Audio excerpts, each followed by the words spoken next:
All right, so welcome to another episode of Mastercast. Today I've got Jasanth Moodley from SweepSouth Connect. I'm super excited, an old employee of mine, and a very exciting product to talk about. Jasanth, welcome and thank you for joining. Cool, thanks for having me, Bobby. Super excited to be here and just to chat a little bit about our product today. Yeah, absolutely. So as always, would you like to just kind of start by introducing yourself, telling us about who Jasanth is and kind of how you got to where you are today, your journey? Cool. So funnily enough, my background is nothing in tech, actually. So I qualified as a mechanical engineer from UCT. And in my final year of engineering, a few co-founders, a few colleagues of mine co-founded an edtech startup called Zamila, based off the issues we're currently seeing while at university, which is access to funding and career guidance.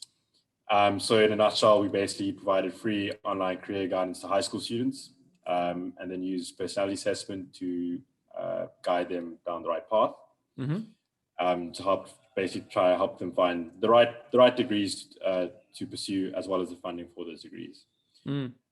So it was a really cool experience. Built the company out for about 3 years, raised a bit of money, got some really good growth on our student product, but struggled with the corporate product. So we had all the student data, which we wanted to offer to corporates to run their bursary programs.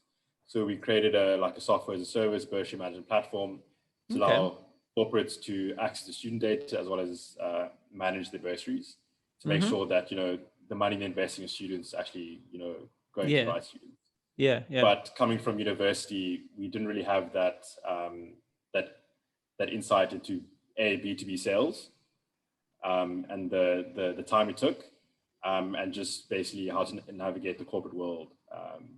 So that's ultimately the biggest issue we had, where we built a really great student-facing product because we were students, we knew exactly what was needed.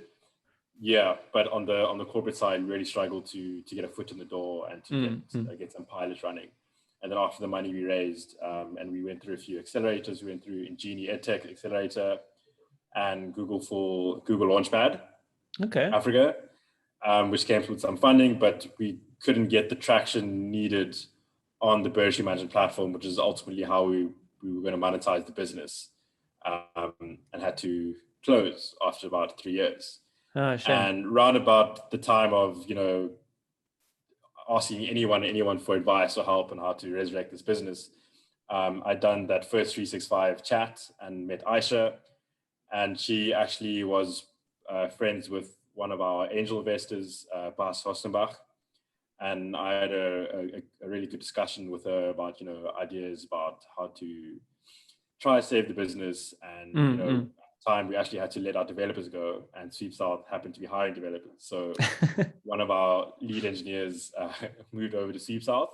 Okay. And then when we decided to close the company, I reached out to Aisha to ask her for, if there's anything she knows about, this is what I'm interested in.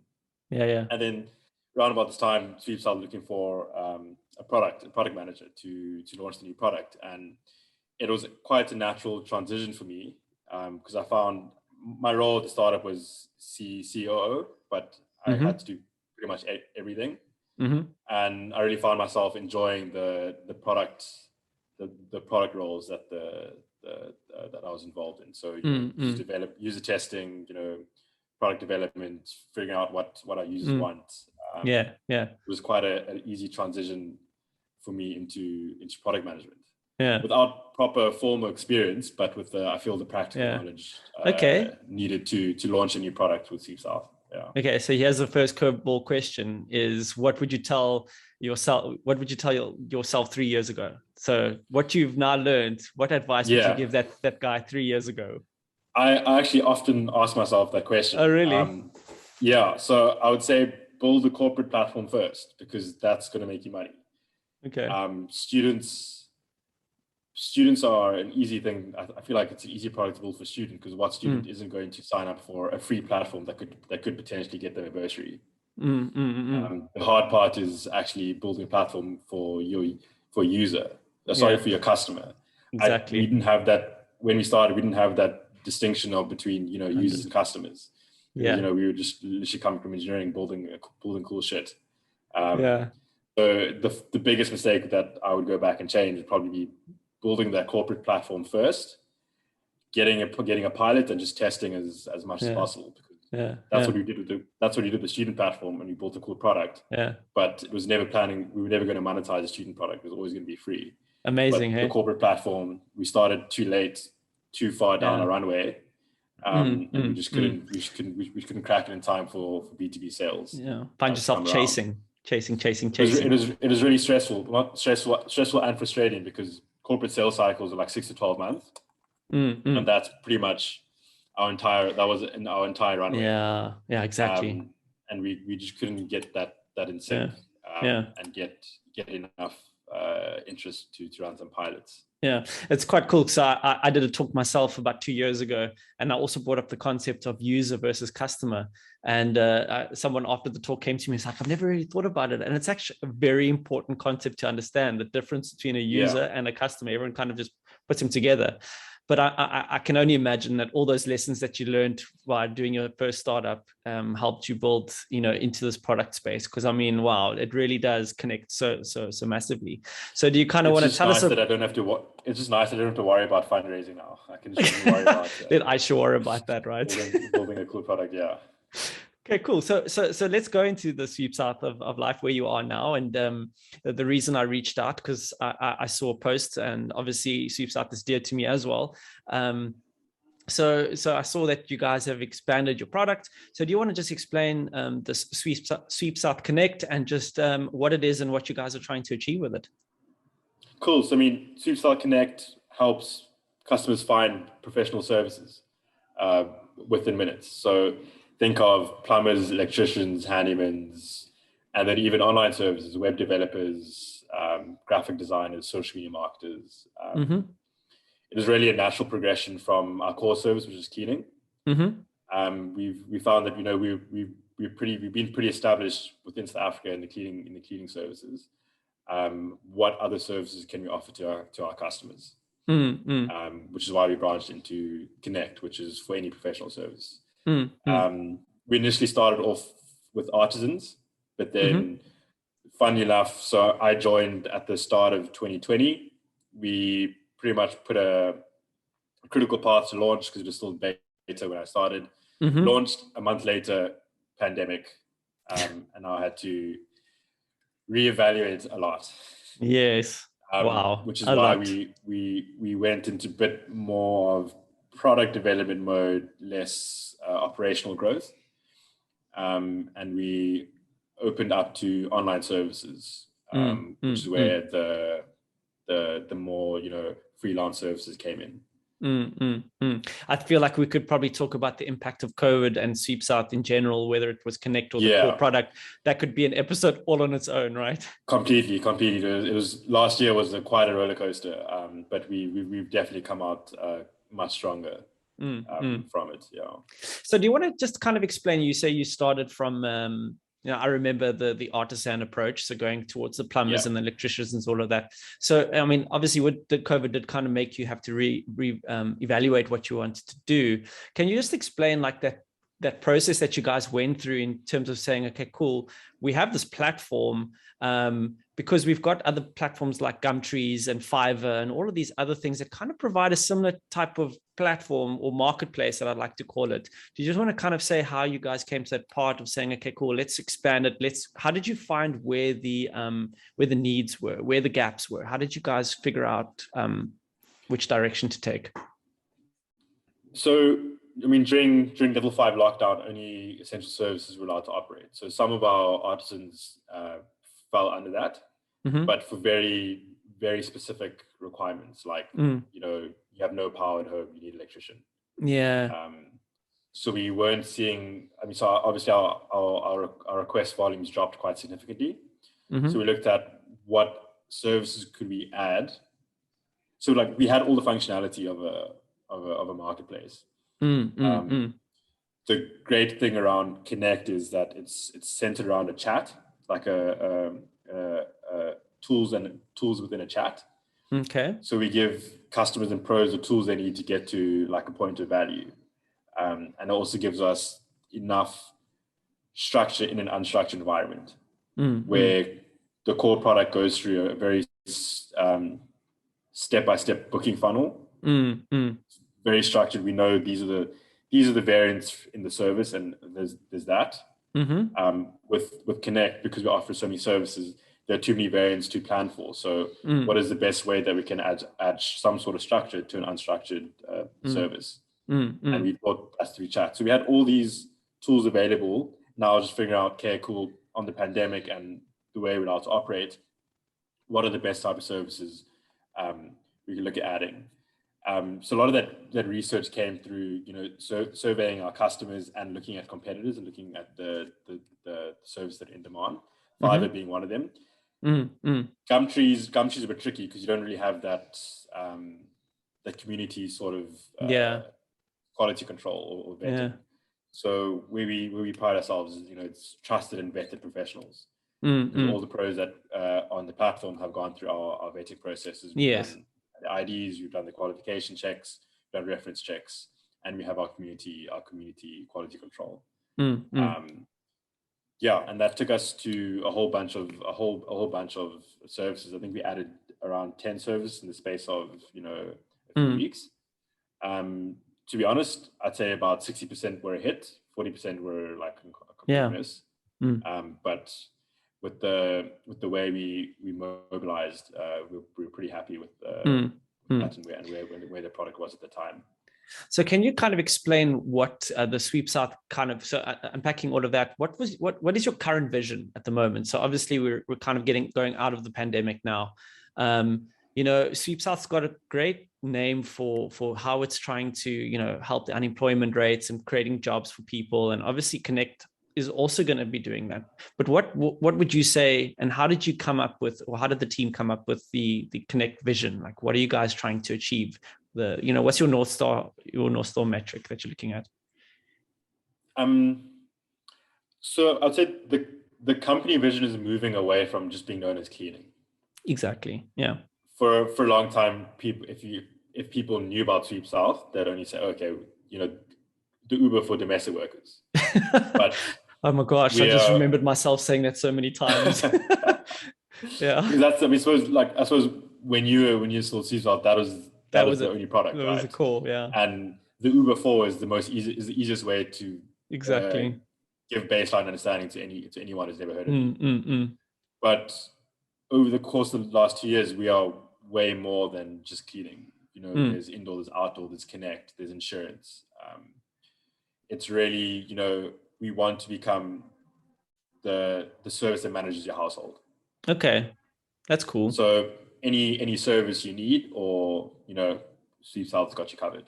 And you know that when you come to SweepSouth, there is a standard of quality that you're going to get, and you don't have to worry about all the stresses of bringing a professional service into your home. And I suppose that's where Connect's vision comes in, where because it's such a wide range of professional services, we can offer. The vision is to offer, really good quality professionals. That if you come to Connect, you know the standard you're going to get, and you won't have to worry about them not showing up, or them stealing your money, or them not doing the job. So I always think about everyone's got an idea, right? Oh, we can build an app for that. We can build an app for that. We can build an app for that. But they don't realize that behind that app, there's quite a bit of work, right? And obviously, some of that work is to, like you're saying, to verify, to make sure that someone that's coming to someone's house for whether it's plumbing, electrician, cleaning, whatever it is, that there's a level or a standard.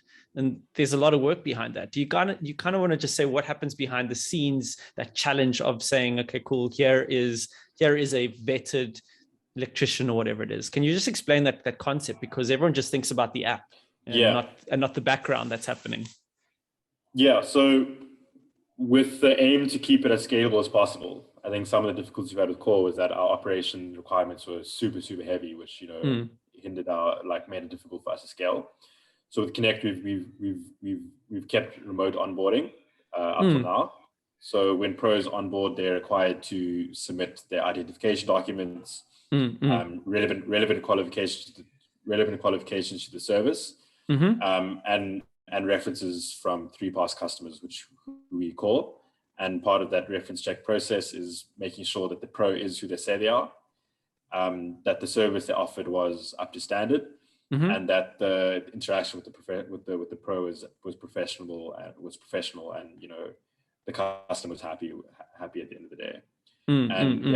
If everything meets the standards, then we activate you in the platform, and then following that, after every job you complete, a customer rates you, and then the pro rates the customer, which kind of adds to that community rating. So you spoke about the chat functionality, kind of building that conversation between the people. That's obviously a feature, but what kind of features, there's obviously a rating system and stuff. What would you say is the from a product point of view, now put your product hat on and say what feature that you guys have built that you're really proud of, that's really working, that you guys have incorporated into SweepSouth Connect? So I would say it's twofold. From a really engineering builder, techie bro type feature, we have image recognition that basically allows a user to take a picture of something that's broken.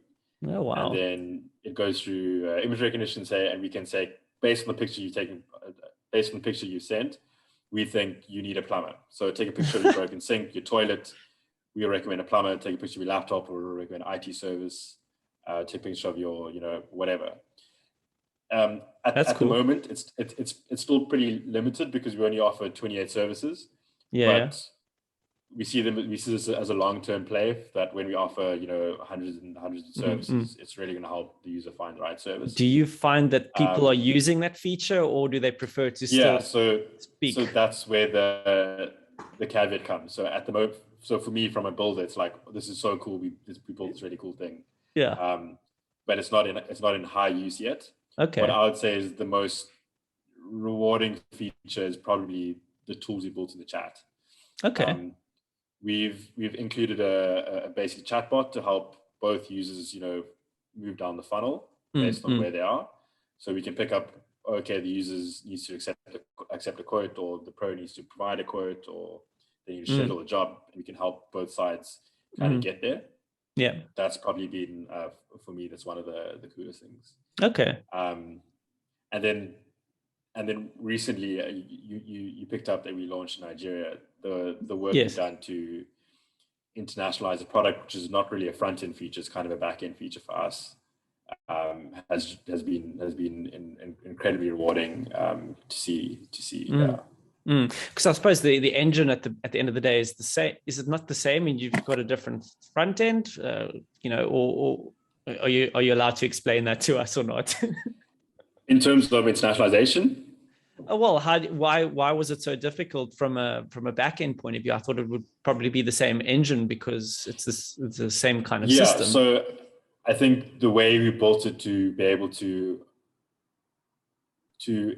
open up a new region with the click of a button in back end. Okay, that's cool. So that we built it to be so easy to scale that the next country we open, it's literally going into our back end, making Ghana open, and then the app will be available in Ghana with the right currencies and the right and everything already done. Okay, so I've got a twofold question. I want to talk about the expansions, but going back to the marketplace conversation, there's always this debate about what do you do first? Do you find the people first, the customers, or do you find in SweepSouth, the cleaners, Uber, the drivers? Which side have you? I don't think there's a right answer, so I'd like to hear your point of view. What do you find first? It's a really good question, and it's something that we struggle with from our startup days. Do you get the students first? You get the pros first, all the corporates first, and the same thing with any marketplace, I would say. We use the analogy of a wheel, or like a ball, rolling down the hill. Okay. Where at the start, it's a lot of real manual work to get things going. So we built up a a really basic supply for our core services, just in Mm-hmm. Cape Town. And we were fortunate enough that we had a customer base already from our core product. Yes. So once we were comfortable with the supply that we had in Cape Town, we activated our customer base, say, hey, you know what, we've got this new product. Give it a try. And then it's about literally monitoring what's going on in the app and seeing that for every customer that makes a request, there's a pro that responds. And literally doing that real manual work at the start to get that ball rolling. Because then once the ball's rolling, the marketplace kind of establishes itself and starts ticking. And then it's just a product of, you know, managing supply and demand, making sure that, you know, there's enough supply for customers who are requesting pros, and there's enough jobs coming in for pros that are trying to make a living off the platform. Yeah. Oh my gosh, I'm getting flashbacks to working at SweepSouth. Supply and demand. That again, just talking to the background of an app, everyone just thinks like click button and it works, but there's so much more. Marketplaces are hard. Marketplaces are hard, especially at the start. We were just lucky that we had resources to leverage. Not very often you start a marketplace and you have, you know, 20,000 customers to reach out to try. Exactly. We already know the brand. And are willing to try it. So tell me, you don't have 20,000 customers, or do you in Nigeria? So how are you guys navigating starting an app like this in a country? Yeah, so Nigeria is very much a soft launch at the moment. It's a wild market that we don't know enough about. I think, you know, South Africa is in Africa, but we're very westernized compared to the rest of Africa. So a lot of the assumptions of the way the product works here won't necessarily work in Nigeria. So we've gone there with very low investment and with Connect, because Connect's been the easiest to scale. And we've added cleaning services and a few artisan services there with the partner. And we're just looking at, you know, getting as many bookings as possible to learn as much from the market as possible. The tricky part is I think it's an African thing. I think in South Africa we have a formalized economy relative to the rest of Africa, in terms of, if you look at the artisanal industry in South Africa, it's okay for you to expect a pro to come from a vocational college. If a pro is going to do your electrical wiring for your house, you expect them to have, you know, industry regulation compliance. But if you go to Nigeria, such a small percentage of pros in the market have actually gone through vocational training. They rely on, you know, apprenticeships and informal experience to offer the same jobs. So how do you then set up a platform that is able to verify these pros to a degree of to a level of confidence that you can say to customers, you know, come to us and we will get a good job. But you don't have the same, you know, infrastructure to rely on. So that's part of the learning experience we're going through at the moment. I think it comes it's really cool, because it's a blank canvas for us from everything we've learned from South Africa. Beautiful. Yeah. I think that, you know, if I just think about it, it's that traction, because the way I always saw it, and it talks to, you spoke about testimonials, the traction comes once a couple of jobs have been done, and there's, you calling them pros that have these jobs behind their back, and you know those ratings, those testimonials, you know, the clients will see that, oh, okay, cool, they can do the job. It's actually been verified by customers themselves. So it's just about getting to that point where there's enough of that on the platform, right? Yeah. And the biggest thing in those type of markets is word of mouth. You don't have these bodies to rely on, but you trust your cousin, you trust your uncle, you trust your mate.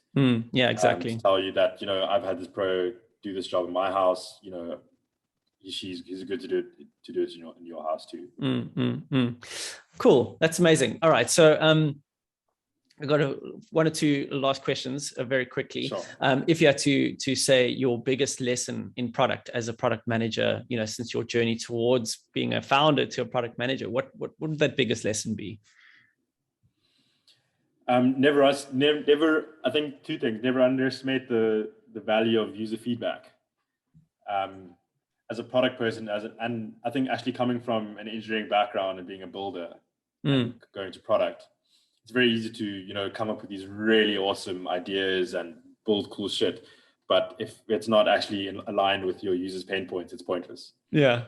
That has been, I think, probably the greatest learning. And then from that, user feedback without bias. We had a really cool process that when we monetized the product, we went through a whole bunch of user testing on a way. Sorry, not monetize.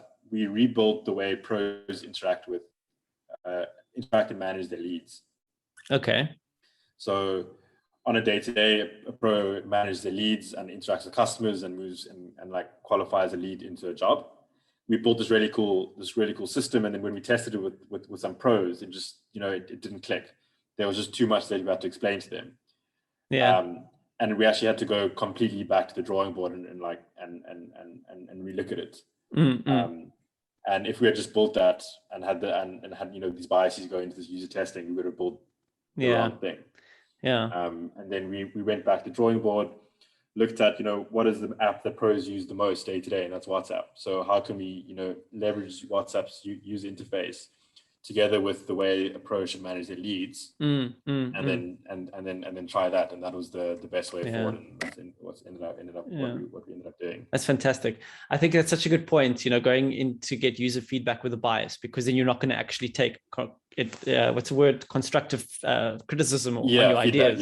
Yeah. Especially if you've designed it and you put so much effort into conceptualizing this solution. That you really have to go into user feedback with a blank slate. Because otherwise you're still gonna build things that aren't actually needed by your users. It's almost like you should probably get someone neutral to do the user feedback interviews and whatnot. Because so they're going. A UX guy always says, I didn't build this. So you can crap on it if you want to, but he actually built it. Just to make the people we're testing with comfortable enough to give. Oh, I see. He just says it to the. Yeah. Don't worry, I didn't build it. I won't take offense in the meantime. But it's fantastic. It's probably the best. That's great. I think that's very good feedback, and I think a lot of my experience or exposure to being in product in South Africa, I think we're still kind of really. There's only a few people that I speak to in the product space that are really understanding that the value of taking that product-centric approach, that user-centric approach, and getting that feedback. I mean, product's still pretty new in South Africa. Exactly. Relative to other countries. I think as soon as the ecosystem starts maturing, you'll see product managers popping up and a product culture developing. Yeah. But because our ecosystem's still pretty young, I mean, the size of the bigger startups are still pretty minuscule compared to Europe, Asia, and the US. So I think that's only a positive thing for product managers, for us to be in the industry, and it's really early stage. And for us to be able to like set the product roadmap for the industry, to say. Oh, well, that's exactly why I started this podcast, to be honest. So cool. So Jason, thank you very much. A nice caveat there to end off. I want to wish you all the best and SweepSouth Connect expansion into Nigeria. And if I know Aisha and her team, you guys have got big plans up ahead. So thank you for taking the time to join and share these amazing insights, and all the best for SweepSouth Connect. Yeah, awesome. We've got some cool things coming up. So stay tuned on Twitter. We'll let you know. Oh, is that so where much we? For having me. Yeah, no, absolutely. And like we were just saying, how I think it's so important that people pay attention to the podcast. I'm not trying to plug myself here, but these lessons that people like yourself are learning at SweepSouth are incredible, and will help other product managers and other entrepreneurs. So thank you again. But just to finish off, where can people find out about SweepSouth Connect? I'd say our website. That's sweepsouth.com/connect. Okay. Or our Twitter page at SweepSouth I don't know what her handle is. At it's SweepSouth just SA, SweepSouth. come on. Yeah. On Twitter, that's where a lot of our company announcements come through to. Okay. Or follow Alan and Aisha for Yeah. off the hot press. Yeah, 100%. Cool, man. Well, thanks again, and take care, and we'll speak again. Take care. Cheers. Cool. Thanks so much, Ollie. Cheers.